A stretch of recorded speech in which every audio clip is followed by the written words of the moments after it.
At the same time, there are municipalities around the country losing billions due to leaks and illegal water connections. According to some experts, we are quickly approaching physical water scarcity in 2025 and then a possible water deficit of 17% by 2030. But you're probably wondering, what exactly is the difference? Well, luckily, we have the good Prof. Antony Turton with us, who's making time on a Saturday for me. Prof, always good to take your time. You're always very gracious with your time. Thank you for that.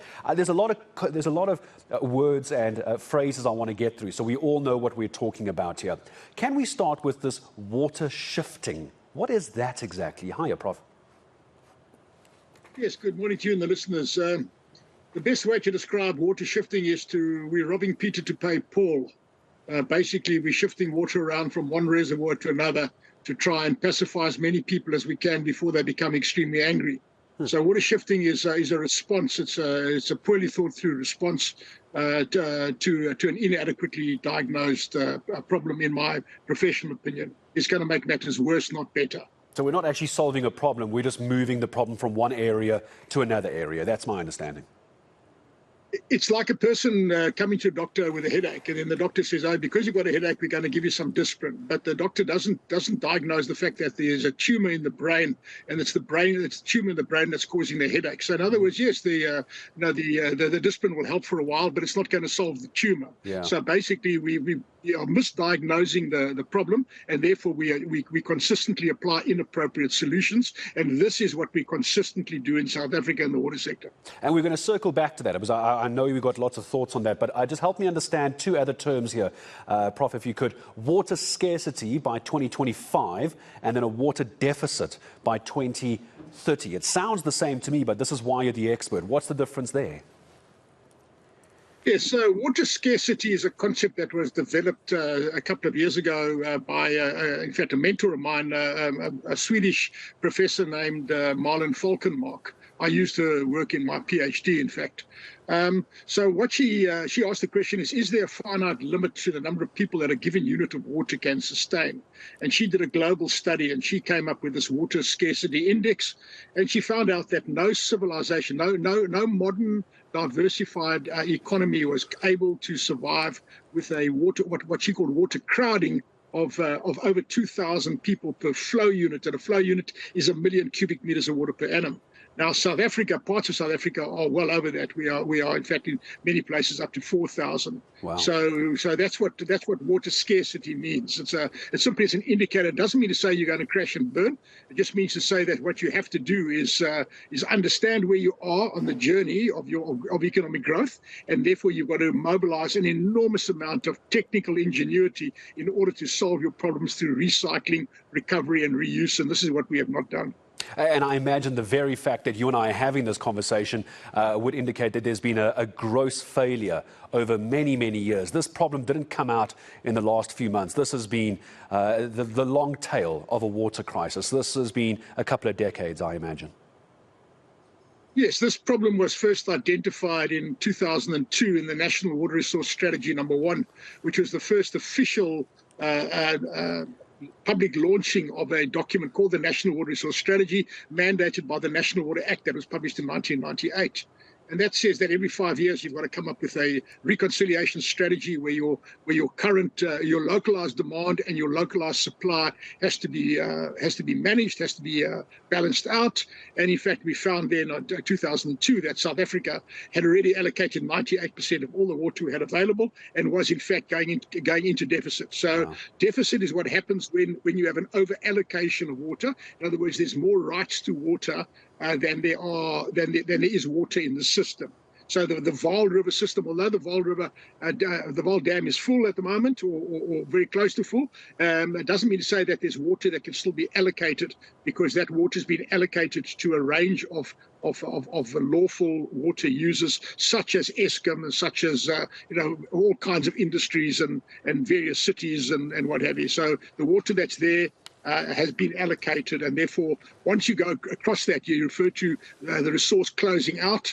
When a resource closes out, demand exceeds supply, and what you then have to do is either reduce demand side management, or you have to increase supply. And that's what phase 2 of the Lesotho Highlands Water Project's about. That should have been online already. That has been delayed because of attempts by Nomfundo Mokonyane to hijack the procurement process. So that criminal activity of hers has set back the augmentation of supply by a couple of years. And I want to circle back to the Highlands Water Project in a second, but I want to just make sure we have viewers, and you often see this on social media. Prof, I want to clarify something, and this might seem like a stupid question, so please indulge me. Do we not have enough water in our country, or do we not have enough ability to manage our water in our country? It sounds like two different things.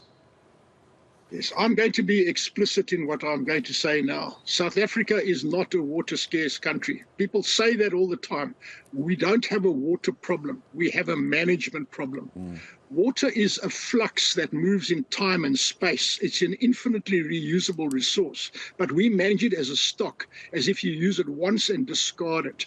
And that's what our problem is. I gave a talk on this at Gibbs Business Leadership School a while ago, where I said exactly what I've just said now. We don't have a water problem. We have a management problem. We don't have a water problem. We have a pollution and a salt problem. So once we define the problem correctly, that's what I said earlier on, we constantly misdiagnose the problem, and therefore we are locked into this destructive cycle of doing inappropriate things or applying inappropriate solutions to misdiagnosed problems. We can actually get our way out of this very, very quickly. We should have done it in 2002 after the Water Resource Strategy said that we'd allocated 98% of our water. So it's not as though government leadership didn't know about it. They've known about it since 2002 in official government documents. They simply haven't actually understood it, or they haven't thought about it, or they haven't done what they should have done about it. And now it's a little bit too late. The horse is bolted, so we closed the stable door a little bit late. But has the horse left the racetrack? Is there a way? And clearly it's government ineptitude over a number of decades. That's why I wanted to ask you, do we have a water issue or a water management issue? Is it too late? What do we do now as a government in our country to try and fix this, or is it far too gone?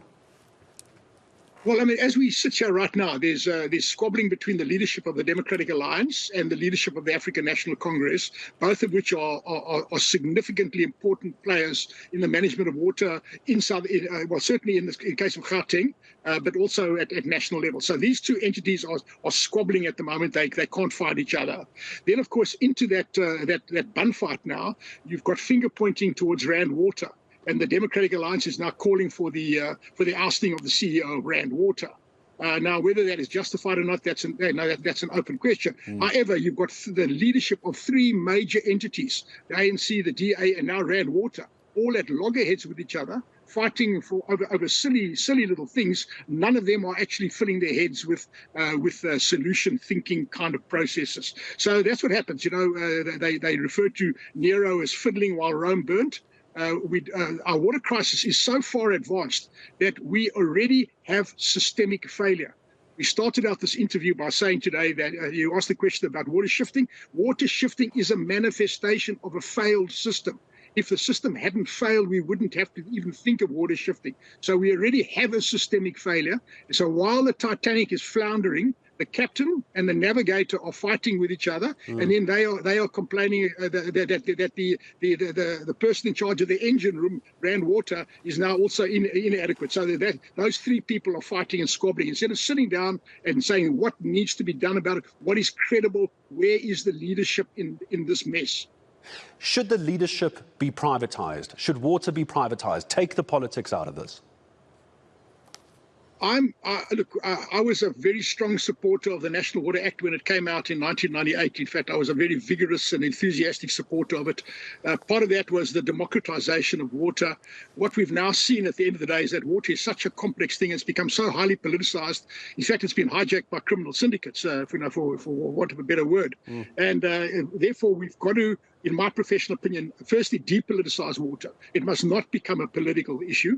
And then second, that then implies that we have to reinstate the technocrats. It should be a technocrat-led entity which frightens some people for various reasons. But then the third caveat should be that with the technocratically led sector, what we now have to do is have very strong governance and oversight, that we appoint only the most technically competent people, and we hold them fully 100% accountable for what they do. And if they fail in their task, then they get fired. That's the only way that we can do it. There is no accountability at the moment, and because of the cadre deployment program by the African National Congress, that cadre deployment program has prevented any attempt at self-correction, any attempt at fixing up what is broken, and there's simply a revolving door of generally incompetent people that are moved from one place to another, and they continue to wreak their havoc. So I'm afraid to say that 2024 is our 1994. I've got absolutely no doubt about that,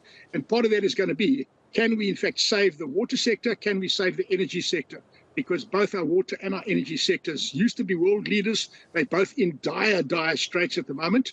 And indications are that we're turning the Eskom thing around through privatization. And therefore, the same indications are that we're going to start seeing private sector involvement, at least in the form of public-private partnerships. There's a lot of interest being shown around that. There's a lot of capital willing to go there. There's a lot of technology willing to go there. All we need is the political will, and I think that political will be forced upon government, not voluntarily. Be forced upon them by catastrophic failure and all of the nasty stuff that goes with that. I would contend, as I say goodbye to you, Prof, because it's always good talking to you. The reason technocrats scare politicians so much is because technocrats actually know what they're doing when it comes to a situation. Professor Antony Turton, always good to have you on the show, and you can hear just how angry he is about this, because it is a situation we shouldn't actually be in. It was avoidable decades ago, so why are we here? We'll stay on that for you throughout the day here on eNCA. That was just to set the scene about our water crisis in the country.